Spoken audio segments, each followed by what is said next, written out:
అయోధ్యలో జనవరి 22న శ్రీరాముని విగ్రహ ప్రతిష్ఠ కార్యక్రమం పురస్కరించుకొని అయోధ్య నుంచి స్వామివారి తలంబ్రాలు మానుకోటకు చేరుకున్నాయి.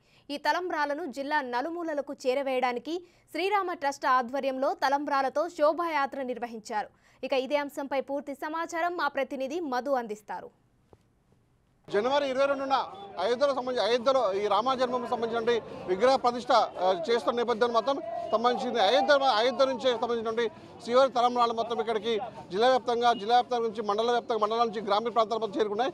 ఈ చేరుకునే క్రమంలో రామ జన్మభూమి ట్రస్ట్ ఆధ్వర్యంలో ఉన్నటువంటి శ్రీరామ మందిర ఆలయానికి చేరుకున్న ఈ అక్షింతల్ని సంబంధించిన గ్రామస్తుల మధ్య పంపిణీ చేశారు. ఈ సంబంధించి మనం విజువల్స్ చూసుకోవచ్చు. సంబంధించినటువంటి అక్షింతలతో పాటు మొత్తం పురోహితులు మొత్తం ఈ ర్యాలీ నిర్వహిస్తున్నారు. ఈ సంబంధించిన ట్రస్ట్ ఆధ్వర్యంలో ఈ 22న జరగబోయే ఆలయ ప్రతిష్టకు సంబంధించిన రాముడి విగ్రహ ప్రతిష్టకు సంబంధించినటువంటి కార్యక్రమాలు అందులో అక్షింతలు కూడా తలంబ్రాలు కూడా వస్తున్నాయి కదా, ఏ విధంగా అనిపిస్తుంది? 500 సంవత్సరాల హిందువుల నిరీక్షణ, ఎన్నో తరాలు నా రాముడు మా ఇంటికి ఎప్పుడు వస్తాడో, అయోధ్యకి ఎప్పుడు వస్తాడని చెప్పి ప్రపంచవ్యాప్తంగా ఉన్న హిందూ బంధువులు ఎదురు చూసిన వేళ రేపు 22వ తేదీ ప్రతి హిందూ కళ నెరవేరబోతా ఉంది. శ్రీరామచంద్రుడు భవ్యమైన వారి ఆలయంలో కొలువుదీరుతా ఉన్నాడు. 22వ తేదీ ఆ రోజు మనము 2వ దీపావళిగా భారతదేశమే కాదు ప్రపంచం మొత్తం మీద కూడా 2వ దీపావళిగా ప్రకటించడం జరిగింది. ప్రపంచానికి సంబంధించిన 180 దేశాల దేశాధినేతలు ఆ రోజు అయోధ్య పురికి వస్తున్నారు. ఈ భవ్యమైన కార్యక్రమంలో దేశంలోనే కాదు ప్రపంచంలో ఉన్న హిందూ బంధువులందరూ కూడాను దీన్ని 2వ దీపావళిగా జరుపుకోవాలని చెప్పేసి ఈ అక్షింతల వితరణ రేపు 1వ తారీఖు నుంచి ప్రతి గ్రామానికి ప్రతి ఇంటికి చేరబోతున్నాయి. ఈ హిందూ బంధువులందరూ కూడా ఈ అక్షింతలను సురక్షితమైన పవిత్రమైన ప్రదేశంలో దాచిపెట్టి 22వ తేదీ ప్రాణప్రతిష్ఠ రాముడి యొక్క విగ్రహ ప్రాణప్రతిష్ఠ జరిగే సమయంలో ఈ అక్షింతలని శిరస్సు మీద ధరించి రాముడి యొక్క ఆశీస్సులు పొందాలని చెప్పేసి అదేవిధంగా అదే సమయంలో 11 నుంచి 12:20 వరకు ప్రాణప్రతిష్ఠ జరుగుతున్న సమయంలో ఎవరి ఇంట్లో శంఖం ఉంటే శంఖం ఊదండి, ఎవరింట్లో గంట ఉంటే గంట మోగించండి. ప్రతి ఆలయంలో గంట మోగుతూ ఉండాలి. ప్రాణప్రతిష్ఠ శ్రీరాముల వారు భవ్యమైన ఆ సుందరమూర్తి కొలువు తీరే సమయంలో మనకొక అద్భుతమైన ఘట్టంగా ఉంటుంది. ఈ దేశంలో ఈ హిందువులకు గత 500 సంవత్సరాలుగా ఎన్నో తరాలు కాలగర్భంలో కలిసిపోయినాయి. నా రాముడు అయోధ్యపురికి ఎప్పుడు వస్తాడని చెప్పేసి ఎదురు చూసి ఎన్నో తరాలు పోయినాయి. ఈ తరానికి మనకు కలిగిన భాగ్యం అందులో హిందూ బంధువులందరూ కూడా మనస్ఫూర్తిగా పాల్గొని ఈ రాముడి యొక్క ఆశీస్సులు మనము తీసుకోవాలని చెప్పేసి ప్రతి హిందువులకు కోరడమైనది. ఆ రోజు 2వ దీపావళి మనం అనుకుంటున్నాం. 2వ దీపావళి రోజు సాయంత్రం పూట 500 సంవత్సరాల ఆ దుర్మార్గపు కాలాన్ని, దుష్టకాలాన్ని మనము అంతం చేసినాము. ఆ రోజు విజయ శంఖారావం మోగిస్తాము. సాయంత్రము 500 సంవత్సరాలకు గుర్తుగా 5 దీపాలు ప్రతి హిందువు ఇంటి ముందు 5 జ్యోతులు వెలగాలి. అంతకన్నా ఎక్కువ కూడా మనం వెలిగించుకోవచ్చు. ఆ రోజు మనం 2వ దీపావళి మనం చేసుకుంటా ఉన్నాం.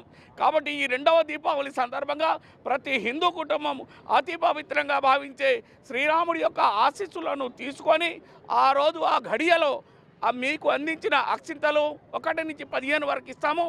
ఆ అక్షింతలను శిరస్సు మీద ధరించి అదేవిధంగా కొన్ని అక్షింతలు దాచిపెట్టి అయ్యో బాబు మన తర్వాత తరాల వరకు కూడా ఇదిగో రాముడి అక్షింతలు 500 సంవత్సరాల తర్వాత మనకు వచ్చినాయి. ఈ అక్షింతలు తర్వాత తరాల వారికి కూడా అందించాలి. చెప్పండి, ఇప్పుడు ఈ అక్షింతలు అయోధ్య నుంచి ఎప్పటికైనా వచ్చాయి, ఇక్కడ నుంచి అందరికీ గ్రామీణ అందిస్తున్నారు. మాకు విశ్వ హిందూ పరిషత్ హైదరాబాద్ కోట ఆఫీస్కి నెల క్రితమే వచ్చాయండి. ఈరోజు మేము మానుకోట జిల్లాలో 18 మండలాలకి పంచడం జరిగింది. మానుకోట టౌన్లో ఉన్న 36 వార్డులకి 1వ తారీఖు నాడు కానీ 31వ తారీఖు నాడు కానీ కార్యక్రమం మళ్ళీ ఒకసారి పెట్టుకుంటున్నాము. ఇది మాకు వచ్చే నెల 22 ఏంటిది అంటే 2వ దీపావళి. ఇప్పుడు రాముల వారు సీతమ్మను తీసుకొని వచ్చినప్పుడే మనకు మొదటి దీపావళి జరిగింది. ఇది భారతీయులందరికీ ఇది 2వ దీపావళి. దీన్ని ఎలా జరుపుకోవాలంటే చాలా గ్రాండ్గా సెలబ్రేట్ చేసుకోవాలి. ఎలా అయితే మనం దీపావళిని ఇంటిని అలంకరించుకుంటామో అంతే ఘనంగా దీన్ని కూడా మేము చేయాలి. ఇది ప్రతి ఒక్క హిందూ భారతీయుల బాధ్యత ఇది. ఇది భారతీయులు ఇక్కడ నిధి సేకరణకి ఎలా అయితే ప్రతి ఇంటి నుంచి ప్రతి ఒక్కరూ మతాలకు అతీతంగా ఎలా అయితే ఇచ్చారో అలాగే ఈ దీపావళిని కూడా దేశం మొత్తం దేశం బయట ఉన్నా కూడా దీన్ని చాలా ఘనంగా చేసుకోవాలని మేము కోరుకుంటున్నాం. మీరు చెప్పండి, అంటే ప్రస్తుతానికి ఉన్న రోజులలో అంటే ఎప్పుడెప్పుడు ఎదురుస్తున్న రోజు రాని వచ్చింది. ఇట్ ద సేమ్ టైం కూడా అంటే అయోధ్యలో రామందిర ప్రతిష్ఠ విగ్రహ ప్రతిష్ఠ కాబోతున్న నేపథ్యంలో అందరికీ హిందూ బంధువులకు ఏం చెప్పబోతున్నారు మీరు? అందరికీ నమస్కారం. జై శ్రీరామ్. ఎన్నో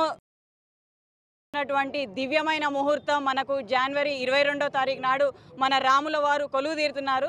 ఎన్నో తరాలు వేచి చూశారు. ఈ తరానికి కలిగిన భాగ్యంగా భావిస్తున్నాం దీన్ని. ఇంటికి ఒక హైందవ బిడ్డ జెండా పట్టుకొని ప్రతి గడప గడపకి ఈ అక్షంతలు చేర్చే కార్యక్రమం తీసుకొని ఎవరు కూడా నన్ను పిలవలేదు, నన్ను షామిల్ చేయలేదు అని అనుకోవద్దు.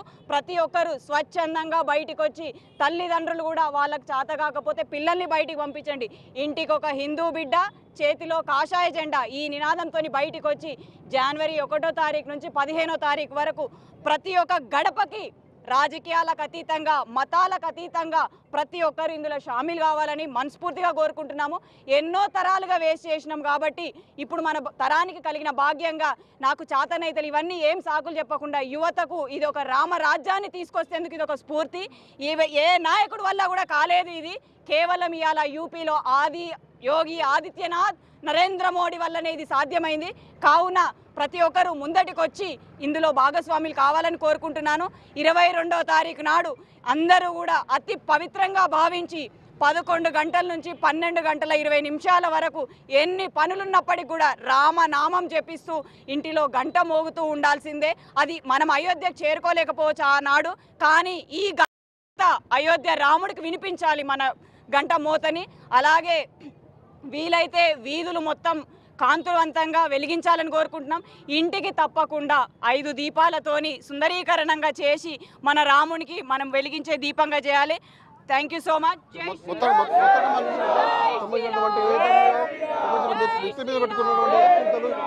ఇక్కడ మొత్తం వాళ్ళ సంబంధించిన కళాశాలతో పాటు చెమ్మలలో కూడా ఇక్కడ నెత్తి మీద పెట్టుకున్న సంబంధించిన అక్షంతాలు తలంబరాలు ఊరేగింపు మొత్తం శోభయాత్ర మొత్తం బయలుదేరిపోతున్నారు. మొత్తానికైతే అంటే జనవరి 22వ తారీఖు నాడు సాయంత్రం పూట ఈ శ్రీరాముని విగ్రహ ప్రతిష్ఠ జరుగుతుంది. హిందువుల బంధు మొత్తం అంటే మరో 2వ దీపాల పద్ధతి జరుపుకోవాలి. ప్రతి ఒక్కరు మొత్తం ఇంట్లో మొత్తం ఆశా జెండాతో ఎగిరించుకోవచ్చు. అందరూ దీపాలు వెలిగించుకోవాలి. జయ శ్రీరామ నామంతో మనం చేయాల్సి చెప్తున్న పరిస్థితి ఉంది. ఇది ఇక్కడ పరిస్థితి. మొదలు మహబూబాబాద్.